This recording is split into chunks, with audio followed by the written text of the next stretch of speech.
어, 샬롬, 주님의 이름으로 여러분께 문안드립니다. 오늘은 2021년 5월 23일 성령 강림 주일을 맞이하여 요한복음 16장 4절에서 15절 말씀을 보시면서 그때 하나님의 거울 앞에 서 있습니다. 제목을 가지고 귀한 말씀을 나누도록 하겠습니다. 자기밖에 모르는 삶은 흔한 비극이다. 그러나 자기마저 모르는 삶은 더한 비극이다 라는 말이 있습니다. 내가 누구인가를 모르는 삶은 더한 비극이라는 것입니다. 정말로 언제 자신을 깨닫고 누구인가를 확신할 수 있겠습니까? 이처럼 자기밖에 모르는 삶이란 아주 이기적인 삶을 말합니다. 그런데 사실 이 삶의 처절한 생존 앞에서 인간은 이기적일 수밖에 없습니다. 그래서 내 삶의 주인이 누구인지 모른다면 자기밖에 보이지 않는다는 것입니다. 특히 요즘처럼 자신만을 먼저 살피고 챙겨야 되는 그러한 상황 속에서는 모두가 극단의 이기적인 모습으로 살아갈 수밖에 없습니다. 그런데 참 아이러니하게도 이기적으로 살면 편하고 간소할 것 같지만 그러면 그럴수록 더 외롭다고 하는 것입니다. 이제 디트리히트 본 회포는 인간의 본성에 대해서 두 가지로 이해를 나누었습니다. 하나는 인간의 삶이 하나님의 계시 행위에 열려줄 수 있는 선의 가능태, potentiality이고 다른 하나는 하나님의 계시를 거부하고 자기 내부의 고독으로 파고 들어가는 악의 가능태라고 하는 것입니다. 이제 이 본 회포에 의하면 이 두 가지 가능성, 이 모두가 하나님의 창조 섭리를 따라 실제적으로 개개인 안에 선언적으로 주어져 있다고 합니다.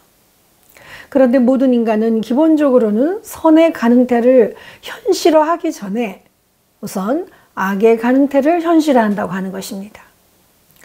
본회포는 여기서 인간의 원죄적 죄성을 발견하였습니다. 왜 인간은 선과 악의 가능성 두 가지를 모두 실존하고 있는데 현실에서는 먼저 항상 악의 가능태를 현실화시키는 삶을 살아가야 하는 것일까요? 그것은 하나님으로부터 벗어난 하나님을 외면하는 고독한 삶을 찾는 인간의 원죄성에 있다고 하는 것입니다.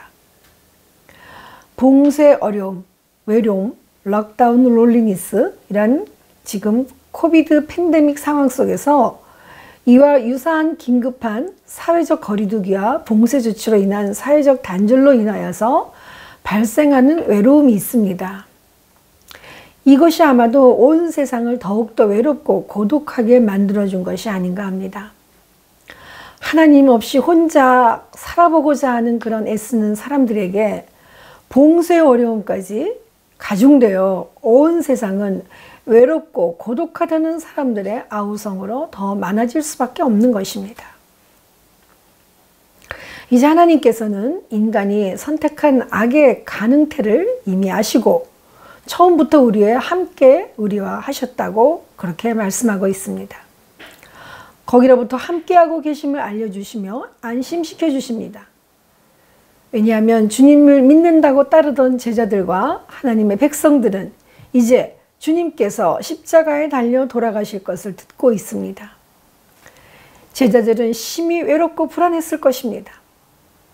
그러나 주님께서는 내가 떠나가는 것이 너희에게 유익이라고 하시면서 이제 주님은 반드시 떠나가셔야만 한다는 보혜사 성령을 그리고 선물로 주시겠다고 하는 약속을 기다리고 있으라고 하시는 것입니다. 보혜사 성령님을 기다리고 있는 것은 아마 이들에게도 이런 과정이 굉장히 낯설은 일일 것입니다. 단지 주님께서 그렇게 하실 것이라고 하는 막연한 믿음 속에 외로운 시간을 견뎌내고 있는 것입니다. 앞으로 십자가에 달리실 주님의 행보를 기다리는 제자들에게 남는 감정은 무엇이 있었을까요? 그들은 원래 인간은 하나님으로부터 유리될 수밖에 없었던 사람이었다는 것을 깨달았을 것입니다. 그리고 그 길은 모두가 예전에 익숙하게 걸어왔던 것이 아니라는 것입니다. 모두 생소합니다. 그리고 그래서 모두 외롭고 두렵습니다. 이 근원적인 인간의 외로움은 어디서부터 왔겠습니까?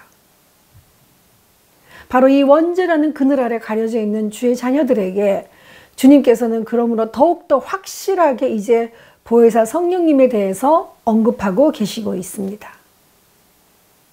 그래서 요한복음 10장 30절에 아버지와 아들은 하나라고 하시며 보혜사를 보내주시는 주체가 바로 예수님 자신이라고 하시며 그런 말씀을 하시고 확신을 주시고 있는 것입니다.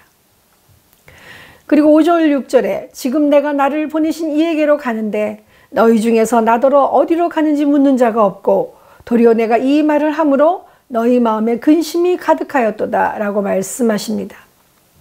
주님께서는 이제 이 땅을 떠나지만 나를 보내신 주인에게로 가신다고 해도 그 제자들은 이제 갈 길이 어딘지 묻지를 못하고 관심이 없다는 것입니다. 상실과 고통에 잡혀있는 사람들에게 나타나는 이런 양상들은 바로 극한 외로움으로 더 이상 앞으로 어떻게 해보려고 하지 않는 무기력증입니다. 이것은 두려움과 무기력입니다. 제자들에게도 같은 반응이 일어났습니다. 마음에 가득 찬 근심 속에 자신들의 눈앞에 닥쳐진 이기적인 근심에 눈이 가려져 주님께서 가실 행보를 말씀해도 도리어 더 큰 근심만 자리 잡게 됐다고 말씀하십니다. 그렇다면 주님께서는 이렇게 고독과 외로움으로 힘들어하는 그들에게 어떤 도움을 구체적으로 주셨겠습니까? 그러나 내가 너희에게 실상을 말하노니 내가 떠나가는 것이 너희에게 유익이라.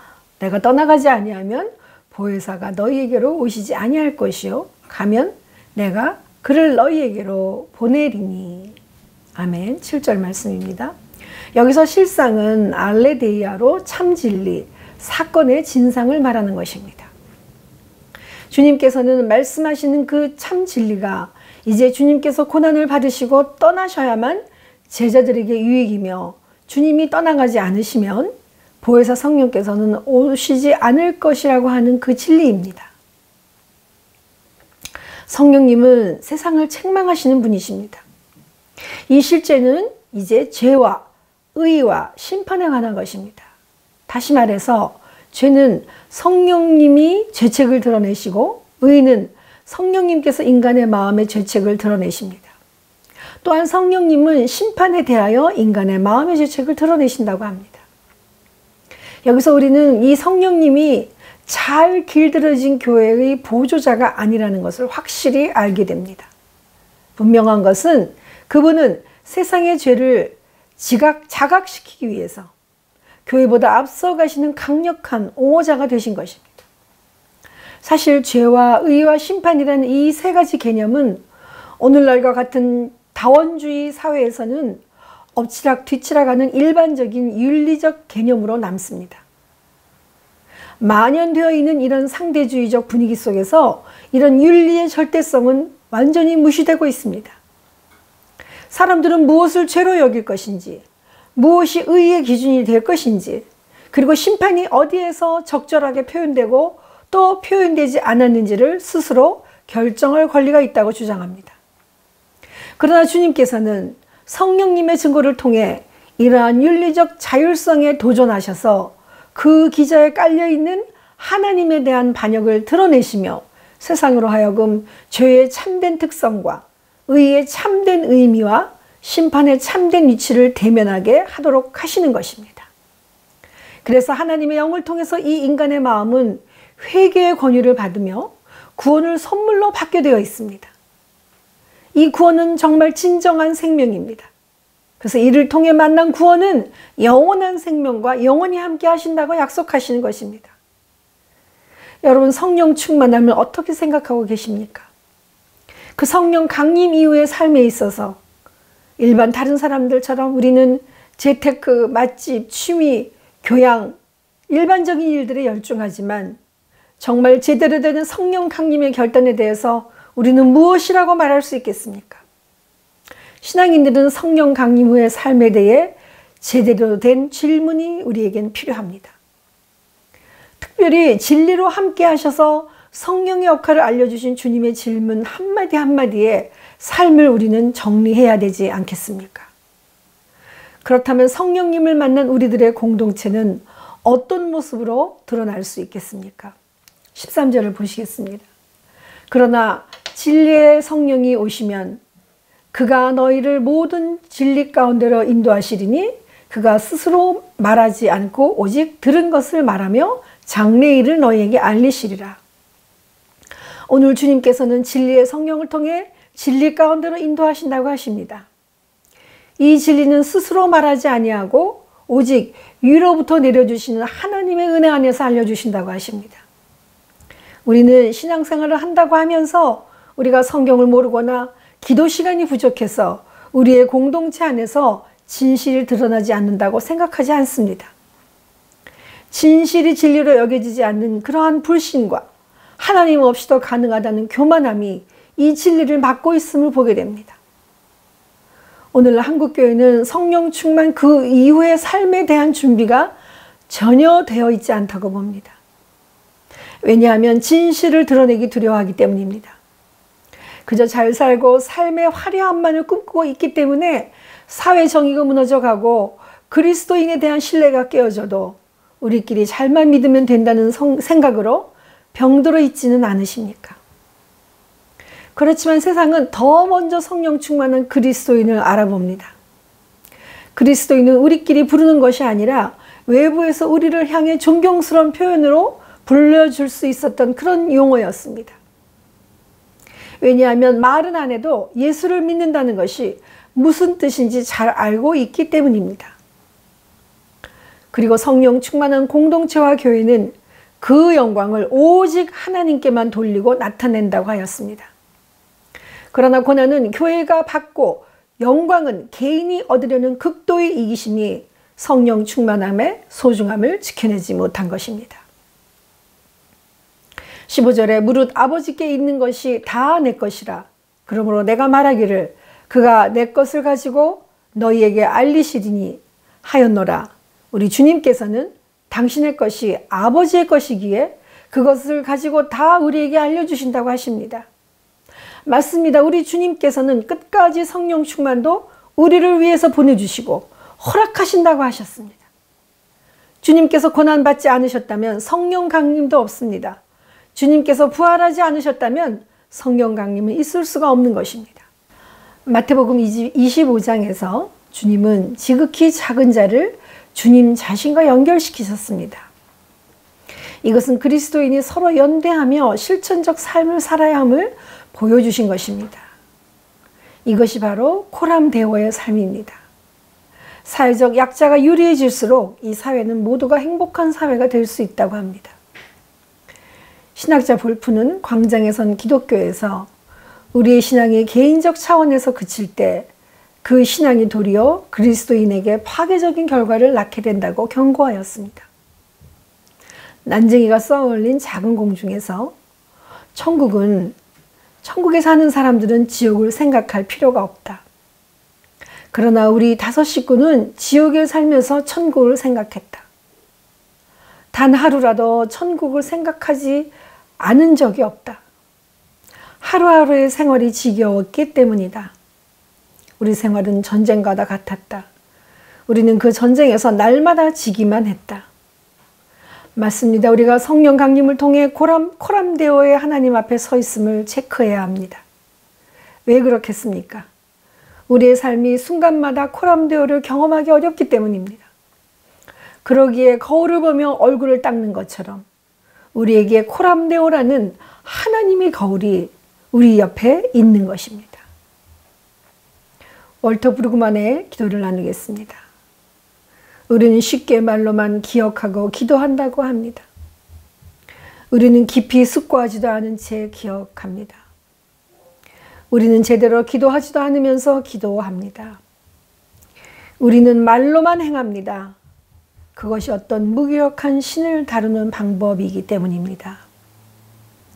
무언가를 더 하려고만 들면 곤란해지기 때문입니다.